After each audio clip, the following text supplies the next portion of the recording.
आज का क्वेश्चन बड़ा ही इंटरेस्टिंग है और है रिलेटेड एआई कंटेंट से कि एआई कंटेंट अगर आप लिखवा रहे हैं तो फिर वो कैसे चेक किया जाएगा कि ये आर्टिकल ठीक है या नहीं है। आज की वीडियो में मैं इसी क्वेश्चन को क्लियर करने वाला हूँ।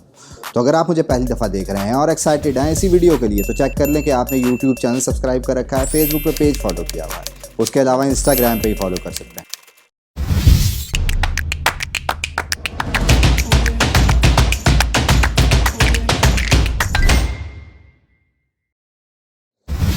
जी हाँ, मैं हूं Asbar, digital marketer, project consultant and commercial blogger. आपके मुझे मैसेज आ रहे थे जिस तरह एआई कंटेंट की एक हाइप बनी हुई है और बहुत सारे ब्लॉगर्स एआई कंटेंट पे शिफ्ट हो गए हैं। एआई कंटेंट बेसिकली ऐसे कंटेंट को कहा जाता है कि आपको टेक्स्ट प्रोड्यूस करके दे कोई ऐसा सॉफ्टवेयर जिसको आप सिर्फ हिंट दे और फिर वो आपको फर्दर उससे रिलेटेड कंटेंट ला कर दे, जिसको आप अपने ब्लॉग पर यूज़ करते हैं और उसके बाद अपनी रैंकिंग करवाने के बाद आप किसी भी मनी मेकिंग मॉडल से उस पर अर्निंग करते हैं। तो आपका क्वेश्चन ये आ रहा था कि अगर हम किसी को हायर करते हैं वही एआई कंटेंट जनरेट करने के लिए जो काम आपने खुद करना था, तो अब कैसे पता लगेगा कि जो एआई कंटेंट आपने किसी से लिखवाया है वो हाई क्वालिटी है, मीडियम क्वालिटी है या उसमें किस टाइप की मिस्टेक्स हुई हुई हैं, इसका पता कैसे लगेगा। तो सबसे पहली बात आपने ये याद रखनी है कि एआई कंटेंट किसी भी टाइप का हो, यहाँ तक कि कोई कॉपी कंटेंट भी हो, अगर आप उसको चेक करेंगे, खुद देख के पढ़ेंगे तो आपको खुद अंदाज़ा नहीं होगा ये क्या एआई कंटेंट है, किसी सॉफ्टवेयर ने लिखा है या किसी ह्यूमन ने लिखा है।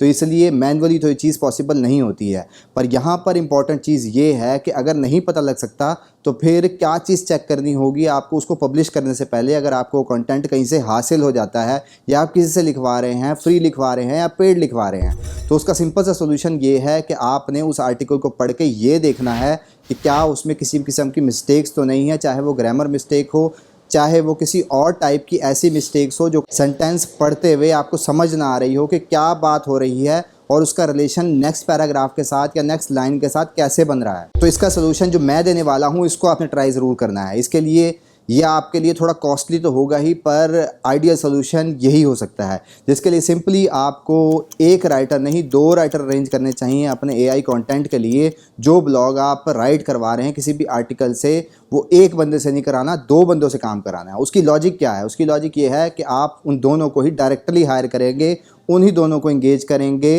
अपने एआई कंटेंट के लिए। पर शर्त यह है कि उन दोनों को साथ साथ बैठे होना नहीं चाहिए, यानी कि एज आ फ्रीलांसर काम कर रहे हों, मुख्तलिफ लोकेशन पे बैठे हुए हों। उसकी रीज़न ये है कि जब आपको दोनों फ्रीलांसर, दोनों content creator, content writer AI content produce करके जब आपको देंगे तो फिर आपके पास अगर इतना टाइम नहीं है या आपकी इंग्लिश उस लेवल की नहीं है कि आप उसको जज कर सकें, चेक कर सकें कि ये ठीक है या नहीं है, तो फिर आप नंबर 1 जो आपका राइटर है उसका आर्टिकल नंबर 2 को सेंड कर देंगे और नंबर 2 जो राइटर है उसका आर्टिकल नंबर 1 को सेंड कर देंगे और उनको कहेंगे कि इसको प्रूफ रीड करो और इसमें जितनी भी मिस्टेक्स हैं वो हाईलाइट करें। तो उससे फ़ायदा ये होगा जब ह्यूमन उसे रीड करेगा तो फिर उसकी क्वालिटी को अच्छी तरह से जज करेगा, वो दोनों एक दूसरे की गलतियां बखूबी निकाल सकेंगे। उसके लिए आपको किसी और को हायर करने की ज़रूरत नहीं पड़ेगी या खुद इंगेज होने की नहीं ज़रूरत पड़ेगी, सिर्फ आपस में ही वो एक दूसरे का क्वालिटी चेक रखेंगे। उससे आपको पता लग जाएगा कि कितना हाई क्वालिटी आर्टिकल लिखा हुआ है, इसमें मिस्टेक्स किस्म किया है या नॉलेज सही डिस्ट्रीब्यूट नहीं हुआ हुआ। जितनी भी ये एक चेकलिस्ट है आर्टिकल की रिक्वायरमेंट के लिए वो आपकी इस तरह से फुलफ़िल हो जाएगी। तो ये थी आज की वीडियो जिसमें मैंने आपको सोल्यूशन देने की कोशिश की है कि खुद आपकी इंगेजमेंट नहीं इन्वॉल्व होगी और आप कैसे 2 आर्टिकल राइटर्स को यूज़ करते हुए जो कि एआई कंटेंट लिख रहे होंगे उसको कैसे एक्सचेंज करके आर्टिकल्स को आप उसकी क्वालिटी का पता लगा सकते हैं। तो अगर ये तमाम चीज़ें आपको अच्छी तरह समझ आ चुकी हैं तो फिर आप कमेंट में आई विल ट्राई लिखना मत भूलिएगा। उसके अलावा इस तमाम प्रोसेस से रिलेटेड किसी भी किस्म की कन्फ्यूजन है या मैंने कोई चीज़ मिस कर दिया है तो फिर कमेंट बॉक्स में अपना क्वेश्चन ज़रूर प्लेस करें, मैं डिटेल रिप्लाई देने की कोशिश करूँगा। जाने से पहले ये ज़रूर चेक कर लें कि आपने यूट्यूब चैनल सब्सक्राइब कर रखा है, फेसबुक पे पेज फॉलो किया हुआ है, उसके अलावा इंस्टाग्राम पे ही फॉलो कर सकते हैं। That's all for today, thank you very much, have a good and safe day.